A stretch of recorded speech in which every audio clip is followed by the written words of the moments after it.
Hello, welcome back to Alfred's Basic Adult Piano Course, Lesson Book Level 1. This video is Lesson 28.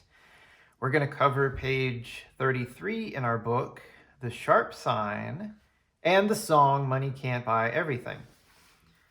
All right, let's talk about the sharp sign. So the sharp sign there in your book, if you look at the top left, the symbol for the sharp sign looks like a pound sign on a telephone.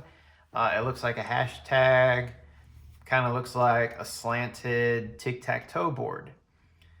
So when you see the sharp sign in music, it means to play the next key to the right, whether it's a black key or a white key. So the little diagram there shows us an A. So here's an A on the piano, which is a white key. And if you see an A sharp, it means to go to the very next key to the right. Remember, white or black, whatever is the closest. And the closest in this case is this black key. So that key is A sharp. Also in the diagram is a C. So here's C. A C sharp is going to be right here, the next key to the right.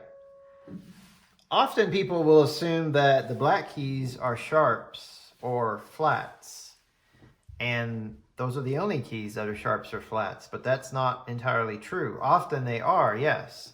But there are a couple white keys that can act as sharps. If I told you to play an E, you'd go right here, right? Which is a white key. Now, if I told you to play an E sharp, the next key to the right is not a black key, but it's actually a white key. So this is an E sharp. And you're probably saying, now wait a second, no, that's an F. That's true, that's an F, but in some cases, and it's rather complicated at this point to explain, but at some cases later on, when you get to more advanced music theory and more advanced music in general, you may see an E sharp, which is this key right here. Another example is a B. Here's a B. A B sharp is also going to be a white key. And you're thinking, no, that's a C.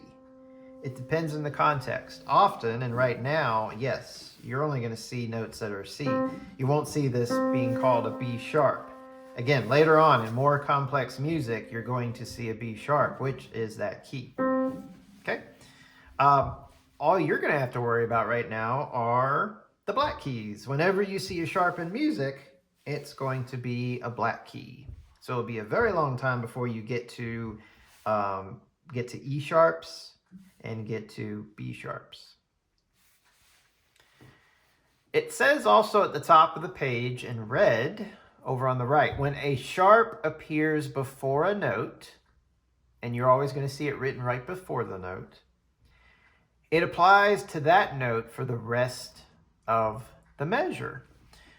So we've got 3 measures written down there in the treble clef. The first note written, and this is all in our G position, by the way. So that first note is a D right here. Okay? The next note is a C sharp, which is right here. You go back to a D, and then you go back to what looks like just a C. But the rule says within the same measure, it's still going to be a sharp. Even though it's not written in, the rule says if you have a sharp in the measure, it stays sharped for the rest of that measure. So that last note is not C, but C sharp. So when I play the first measure, it's going to be this. When I get to the next measure, I go to a B, and then I go to just ordinary C. Why is that one not sharp? Because it's in the next measure. So the bar line, which divides measures, cancels out the sharps. If the composer wanted that C to be a C sharp, they would actually have to write it in that measure. So the second measure is B to C, then we go down to A sharp, And the next A, because it's in the same measure, is still sharp. And then our last measure is B. Now, there has been some confusion and I've been confused for a while too. There's a question that sometimes comes up. So if this C stays sharped right here in the same measure, what if in the same measure I have this C? Is that also sharped? And the answer is no. It's going to be the exact same pitch that remains sharp. So if I've got a measure that's C sharp, and then the next note is middle C down here, that one's not sharped. That's just going to be middle C. And let's say I go back to this C, that one will stay sharped. So the rule applies to the same exact pitch in the same octave. That one stays sharp within the same measure. So when you learn the song Money Can't Buy Everything, and we're going to look at just the right hand here, and you're looking at the first measure in the right hand. Remember the G position. Now you know the first note is a D with the fifth finger, and the second note is a D. And you're looking at that next note and you say C sharp. Now, since you're just learning sharps, eventually you're going to memorize it's that key. That's C sharp. But if you get stuck, break it down. Pretend the sharp's not there and say, what is that note by itself? And that's just C. Then sharp it.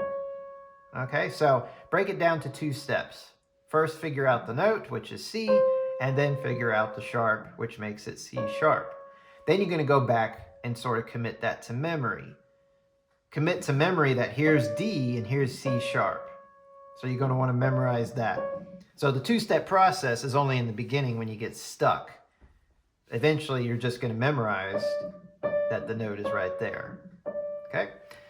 So our first measure is D, D, C sharp, and D. Notice the 4th finger's on C sharp. The same finger you would use for the C, you'll also use it for the C sharp. Okay? Then our next measure is B, B, B. Our third measure, B, B. A sharp is going to be right there. Again, if you get stuck, say, okay, where's A? Let me just go to A.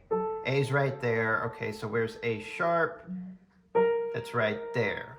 And then you're just going to practice that measure several times, getting used to B, B, A sharp. On beat 4, it goes back to B, and then the last measure, G, G, G. Down on the second line, we're still on the G, skip up to B, down 1 note to A, G, A, A, A, and then A, C, B, A. Big jump here, up a 4th to D, and then B, and then G. Now the way I look at that last measure is a broken G chord. So your G chord is G, B, and D. If you look at those notes, it starts with the D, and then the B, and then the G. So you're playing a broken G chord backwards. So if you feel really good about your chords, instead of looking at it as individual notes, I would just look at it as a broken chord. Continuing on, the third line is the exact same thing as the first line.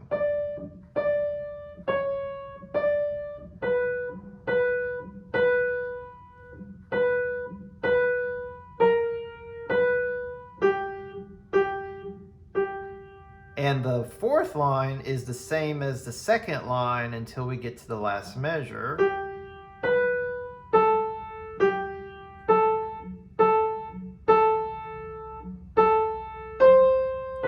And the last measure, instead of going up to the D, like it did in the second line, you're just going down 1 note to G. Up to B, and then back to G. Okay, so the real challenge here is just getting used to those sharps. You've only got 2. You've got the C sharp, which is here. You got the A sharp, which is here. Okay. Now I'm going to go through and play the entire right hand all the way through. I'm not going to count out loud. You don't have any complicated rhythms. And at this point, I'd hope you'd be pretty comfortable with counting and rhythms. The only rhythms in this piece are quarter notes and half notes. And we're just in 4/4 time. So I'll give a count off, and then I'm just going to play the right hand without counting. So 1, 2, 3, 4.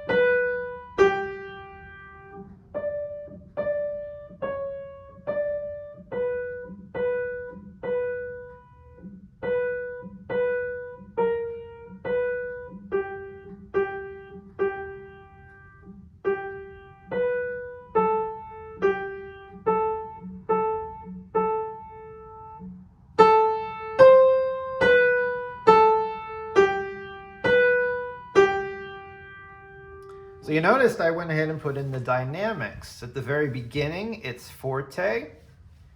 When you get to the third line, we said it's the exact same thing as the first line, except for the dynamics. It's soft. So that adds some variety, because if it were forte again, that would be kind of boring to play the same thing the same way twice. And then don't be surprised when you get to the bottom line, third measure, it's back to forte again there for a strong ending. Okay. Also notice there are no slurs in this piece. The beginning, it says it's march time. When I think of a march, I don't think of a piece that goes terribly fast or all that smooth. Think about people marching, stomping their feet kind of as they're walking along. That's not very smooth. That's kind of rhythmic and kind of keeping a beat. So that's kind of the feel of this piece. Let's look at the left hand. The left hand is pretty sporadic. It only comes in every other measure, specifically the second measure and the fourth measure of every line, and it's only playing harmonic intervals. In the second measure, you have the interval of a fifth, G and D, and you play that same interval 3 times, 2 quarter notes and a half note. 1, 2, 3, 4. You're going to rest in the third measure. When you get to the fourth measure, it's a harmonic third, B and D. The same rhythm that you just played, quarter, quarter, half. So as you're playing these, we've had this in the last several songs, the thumb just sits on that D. It's not going to play another note. It's your bottom fingers that are going to be playing different notes. So you had G and D in the second measure, then you had B and D in the fourth measure. When you get to the second line, second measure, you have C and D. Same rhythm. And when you get to the last line, the last measure, B and D, third. When you get to the third line, you're going to do the same thing again in the left hand. The only difference is it's soft. So the second measure, skip the third measure, rests, fourth measure, bottom line, second measure. Now the third measure you don't play, but the right hand does, and you have forte, so that means when you get to the last measure, your left hand and the right hand are forte. Okay? When you put the hands together, I suggest playing just the measures first that have both hands together. That way you're just making good use of your time. Playing the first measure and third measure, you've already practiced the right hand by itself and it plays by itself. So go to the second measure. Make sure that your hands are in the right place. Your left hand plays G and D. Your right hand plays B. Notice both hands play the same rhythm, which is very helpful. And then just play it together. Then I encourage you to go to the last measure. Left hand is B and D, right hand is G. Play them together. Do the same thing on the second line, second measure. Left hand is C and D. Right hand is A, which is your second finger. Okay, play them together. When you get to the last measure, this one's a little trickier. It's the same rhythm, but the notes change in the right hand. So you might want to review that by itself. Remember that backwards broken G chord. Put them together slowly. And do that several times. And as you keep repeating it, maybe go just a little faster.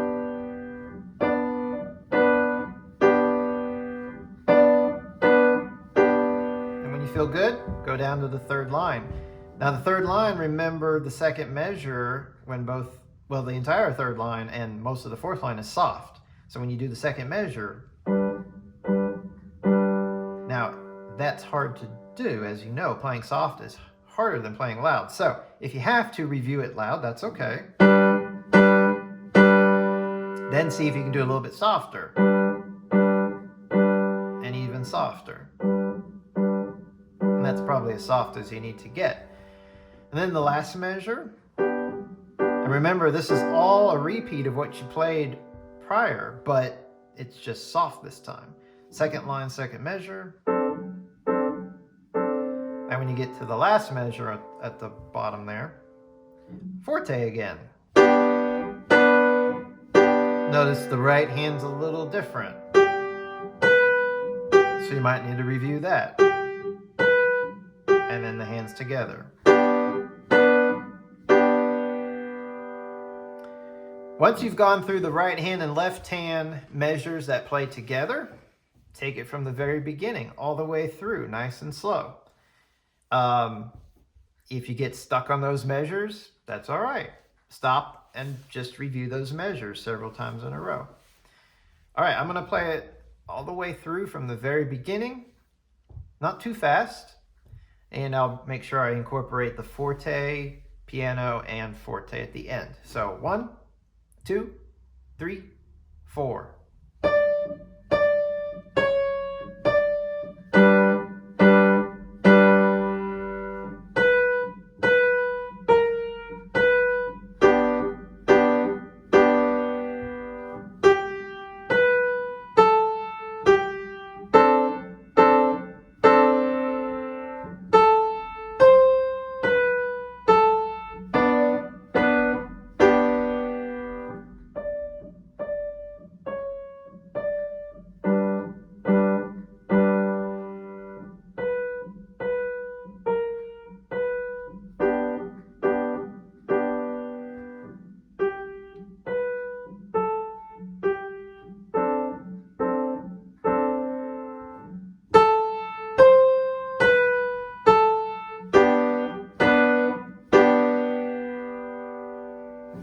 Good. So when you are done working on this piece, the takeaway here are the sharps. This is a new thing that you're learning, and they're pretty common in music, so you're going to encounter these quite often.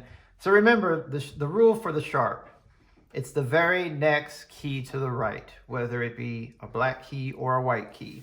For now, you're only going to encounter sharps that are black keys. Remember the second rule. Within the same measure, that exact same pitch that was sharped stays sharped. Once you get to the next measure, that bar line cancels it, and unless it's marked sharp, it goes back to what we call natural, just playing the ordinary pitch.